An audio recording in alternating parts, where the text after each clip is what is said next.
Free speech is returning after some serious Biden-era censorship. Google is bringing back YouTube accounts banned for political speech and so-called misinformation. It's the latest tech giant to admit that the Biden administration was pressuring that company to remove certain content and other companies. Google sent a letter to House Judiciary Chair Jim Jordan stating that White House officials, including Biden himself, created a political atmosphere in order to dictate how it moderated content. That sounds like a command and control situation over there at Google. Was it? Here's constitutional attorney Jonathan Turley. There was extensive censorship, not just on COVID issues, but other issues. Even jokes were being censored at the demand of the Biden administration officials. And this is part of censorship. It creates an insatiable desire, an appetite. And these companies found themselves overwhelmed. It snowballed. The Wall Street editorial board with a headline, "When the left censored speech." Full stop. Yeah, exactly. Here's part of the article. The outrage flowed righteously on the left when the Trump administration pressured private companies to suspend anti-Trump television host Jimmy Kimmel. The Biden arm twisting was more insidious because it stayed out of public view. Perhaps the White House had a guilty conscience, though more likely it didn't want voters to know. Wasn't that interesting? In focus now, Republican Senator John Cornyn of the great state of Texas. Your thoughts on all of this?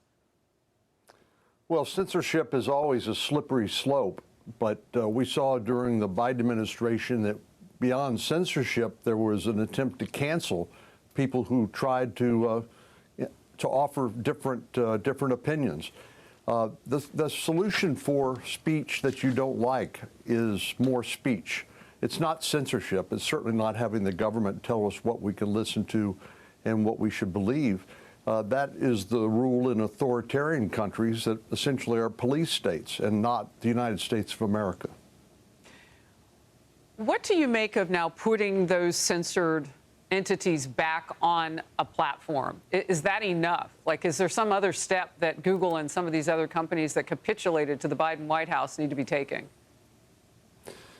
Well, I think the main thing is to open up their platforms to free speech. As you know, this is something Elon Musk fervently believed in and demonstrated when he bought Twitter. And I think, Americans can handle it. I guess a lot of our college students, unfortunately, were led to believe that they should be protected from microaggressions or speech they didn't agree with, which is the antithetical really to what college education should be like, where people should be free to express their differing views and debate those and decide for themselves. So I think the real solution to this is more free speech. It's certainly not less. Well, I'm going to move to this now. We were actually talking about lawmakers quick to point fingers after yesterday's shooting at a Dallas ICE facility. Republicans are renewing calls for Democrats to tone down the anti-ICE rhetoric. Look, on Capitol Hill, it is unbelievable, some of the things that have come out, particularly on the House side. But you're bicameral on that Hill, and that disease infects everybody. First of all, your thoughts on it and how you get the other side to tamp down. Is there something Republicans need to be doing or saying? Well, I think the problem is when people start engaging in this sort of hate speech against law enforcement officials who deserve praise, not disparagement, they try to dehumanize them and thus prey on sick minds like the shooter in Dallas, who then was incentivized to go out and attack ICE officials, and ironically ends up killing detainees who presumably he was there in support of. But this is the fourth one of these to happen in recent months in Texas alone, 3 over the summer and now this one. And what it's going to take is leaders of the Democratic Party, folks on the left, to tone down their rhetoric and to demonstrate how you can have robust debate without dehumanizing your opponents. Senator, I wanted to show a quick example.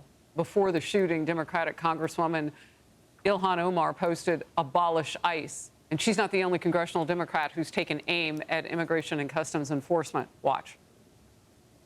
I've seen the memes about the purge and all these things.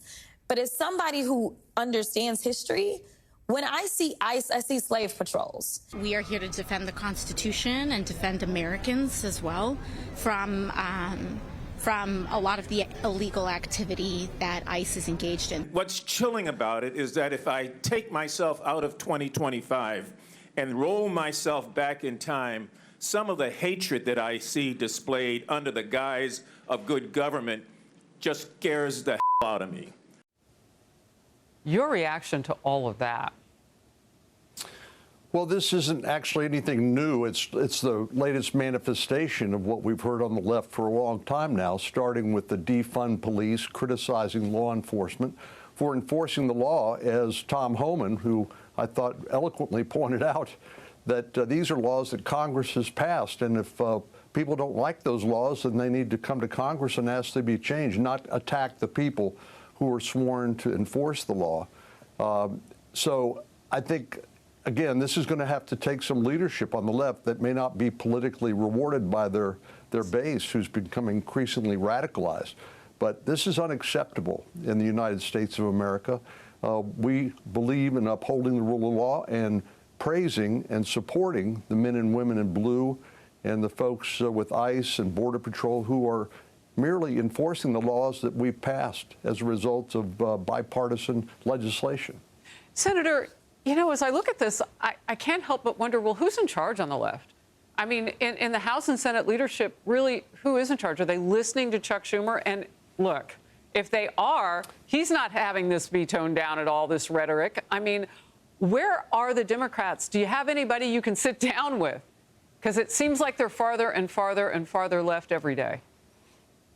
Well, you may remember a few years ago where Chuck Schumer stood on the front steps of the Supreme Court of the United States and by name called out Justice Gorsuch and Justice Kavanaugh and threatened them, saying, "You will reap the whirlwind." And so it's things like that that may seem like good politics, particularly in the Democratic circles for their base, but incentivize and plant the seed in sick minds like this shooter who was shooting up the ICE station yesterday to act on their deluded ideas.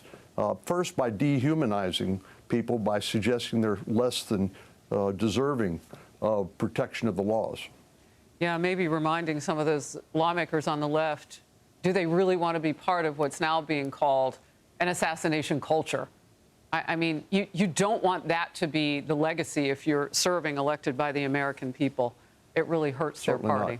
not. No, and it hurts all of us. There can be collateral damage, as yesterday. You pointed it out. You put it so well that those detainees may have been the people that the shooter, we don't know, but may have been the people that the shooter would have been advocating for. Your last quick thought. Well, this has got to stop. And again, I know it's hard for us to be able to identify ahead of time, like this shooter had no real criminal record and no indication that he would be a threat. But this is what happens when you have both the product of this dehumanizing rhetoric, demonizing people for doing the very job we've asked them to do, which they've sworn to do, and match that up with a sick mind who is willing to act on that. Senator, thank you for your time today. Thank you, Harris. Hey everyone, I'm Emily Campagno. Catch me and my co-hosts Harris Faulkner and Kaylee McEnany on Outnumbered every weekday at 12 p.m. Eastern, or set your DVR. Also, don't forget to subscribe to the Fox News YouTube page for daily highlights.